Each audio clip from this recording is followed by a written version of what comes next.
On our anniversary, my fiancée announced she'd forgotten her purse and dashed out of the restaurant halfway through dinner to get it from the apartment. 25 minutes later, a text landed. Change of plans, heading to my ex's tonight. Don't wait up. I typed back. Cool. No worries. Then I packed every single thing she owned, had the locks rekeyed, and overnight the engagement ring to her ex with a short note. Congratulations, she's all yours now. 4 hours later, he was blowing up my phone, cursing. She was parked on the sidewalk outside his condo with 8 suitcases and a cooler of cold sea base, sobbing for him to buzz her up. There's a special kind of humiliation when you're sitting solo in a Michelin-starred restaurant on your anniversary, working your way through a $900 bottle of Bordeaux while the entire staff shoots you pity glances sharp enough to cut glass. That was me last Saturday night. 34 years old, commercial real estate developer, freshly engaged to the woman I was sure was the one. Spoiler, she was not. Let me rewind. Lauren and I had been together 3.5 years, engaged 7 months. She's a luxury property broker, gorgeous, magnetic, always the best-dressed person in any room. I fell hard for her drive, her laugh, the way she could close an 8-figure deal before lunch. I ignored the red flags. The ex, Connor. She still spoke about with a nostalgic sparkle the client dinners that mysteriously killed her phone battery, the weekends she'd disappear with excuses thinner than tissue paper. But I was in love, or what I thought was love, so I swallowed every lie. Last Saturday was our official 3-year mark. I'd booked Lucille, the kind of place where the menu is written in calligraphy and the sommelier cries if you mispronounce a vineyard. I had the table decorated with white orchids, a bottle of 2008 Krug Chilling, and a custom sapphire and diamond bracelet in my jacket pocket, easily north of 15 grand. Looking back, I see how completely I'd been played myself, always footing every bill, gifting her Hermes and Louboutins, letting her tool around in the Range Rover I paid for while she invested her commissions into our future. Classic doormat behavior. She was fidgety from the moment we sat down, eyes darting to her phone, glancing at the entrance like she was waiting for a celebrity drop-in. I asked if she was okay. Just a listing about to go live. She lied smoothly. We'd barely finished the amuse-bouche when she did her Oscar-worthy performance. Patted her clutch, gasped theatrically, "Oh no, I left my wallet at home. I have to run back real quick." I raised an eyebrow. "You've never paid for dinner once in 3 years, Lore." She flashed that megawatt smile. "It's not about money, babe. My driver's license is in there and I might need it later. I'll be 20 minutes, promise. Keep my halibut warm." And just like that, she clicked out in her Valentinos, leaving me with 2 plates of food and a sinking feeling in my gut. 17 minutes later, the text arrived. Change of plans, heading to Connor's tonight. Don't wait up. No emoji. No apology. Not even the dignity of a phone call. The restaurant suddenly felt like a spotlight. I could feel every eye in the room on me. I took one slow breath, signaled the waiter and said, "Check, please. And please box the ladies' halibut to go."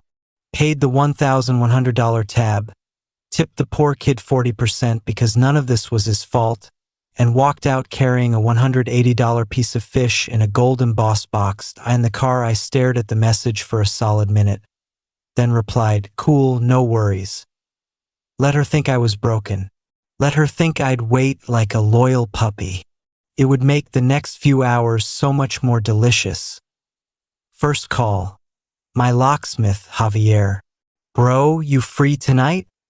"Always for you, man. What's up?" "Need every lock in the house changed within the next 2 hours." "Say less. On my way." Second call. My attorney, Danielle. Yes, on a Saturday night. That's why I pay her the big bucks. Kill the prenup draft. Start prepping paperwork to sell the Range Rover and separate all finances immediately. Consider it done. By the time I pulled into the driveway, I was ice cold. I walked straight to her walk-in closet, pulled the 3-carat oval diamond ring she only wore on special occasions from her jewelry tray, and replaced it with the flawless moissanite dupe I'd had made 8 months earlier when my gut first started whispering. Paranoia pays off sometimes. Then I packed. Not in anger, in surgical precision. Every dress, every pair of $1,500 heels, every skincare serum, every passport, birth certificate, and designer tampon, neatly folded or wrapped into suitcases and banker boxes. Gifts I'd given her over the years, the Van Cleef necklace, the Rolex, the Birkins, stayed behind. Those weren't leaving with her. Javier showed up at 10 p.m., rekeyed the front door, back door, and garage in 45 minutes. Handed me 6 shiny new keys and said, "You good, King." I tipped him $500 and kept moving that I knew exactly where Connor lived. Lauren had pointed out his building once, just so you know where not to buy. I called a 24-hour same-day courier, scheduled pickup for every box and suitcase, destination. Connor's penthouse, arrival by 8 a.m. separate small padded envelope for him personally. Inside was the moissanite ring in its original box, the now cold halibut in a chilled pack, and a handwritten card. Connor, since Lauren decided our anniversary was better spent with you, I figured you two are officially back on. Congratulations. Enclosed is the ring she won't be needing anymore. Her dinner got cold. Bon appetit. By 2 a.m. the house was spotless. Every trace of Lauren erased. I canceled her on every streaming service, removed her from my Amex, transferred her tiny balance from our joint account into a new account in her name only, and disabled her garage code. Then I poured a 25-year Macallan and waited for the show.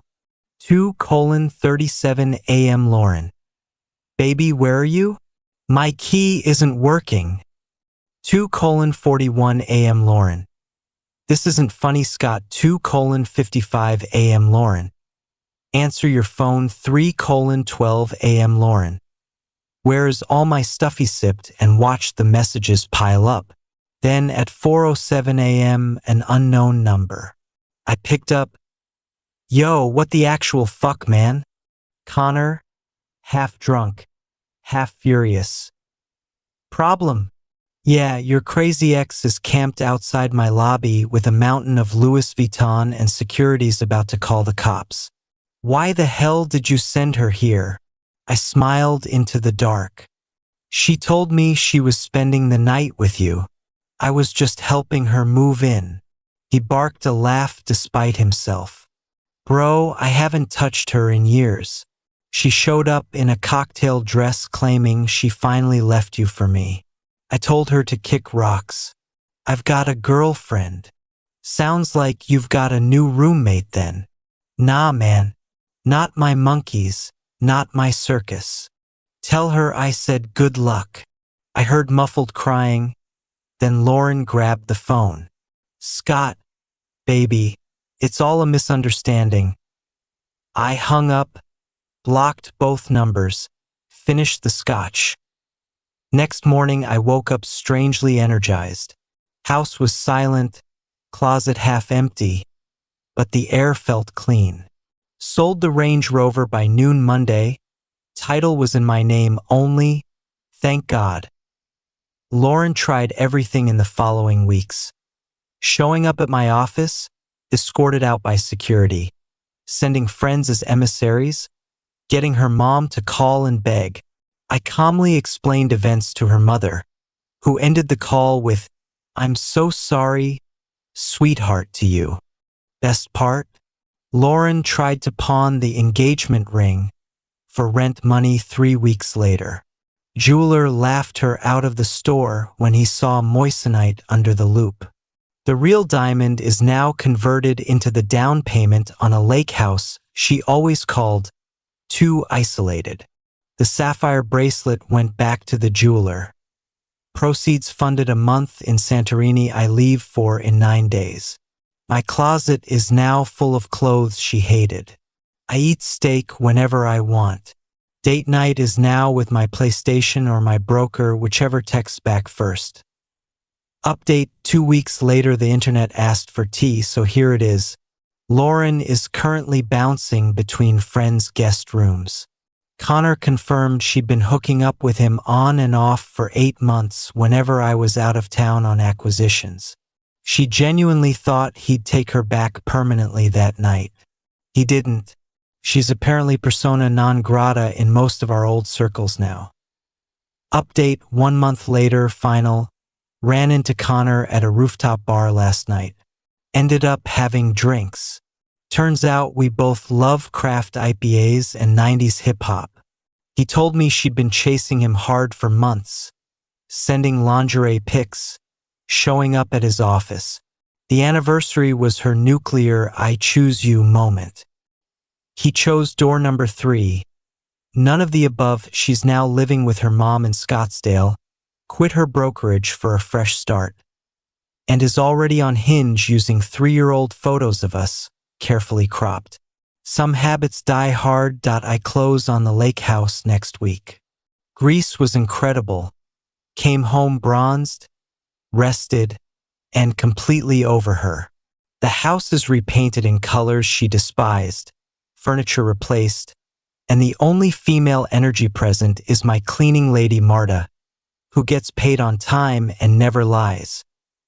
Final scorecard of Lauren's attempts to reach me: 63 calls, 142 texts, 29 emails, 7 edible arrangements, returned, 4 Uber Eats deliveries of my favorite dessert from a secret admirer, declined, and 1 attempted forced entry that ended with Metro Police giving her a trespass warning. Someone once said the best revenge is living. Well, they were half right. The best revenge is living well on your own damn terms, in a house that finally feels like home, with 0 drama and a wine fridge that's always full. To everyone who sent messages of support, thank you. To anyone going through the same, hang in there. One text message can wreck your night, but it can also hand you your whole life back. Turns out I never needed her. I just needed to stop needing her.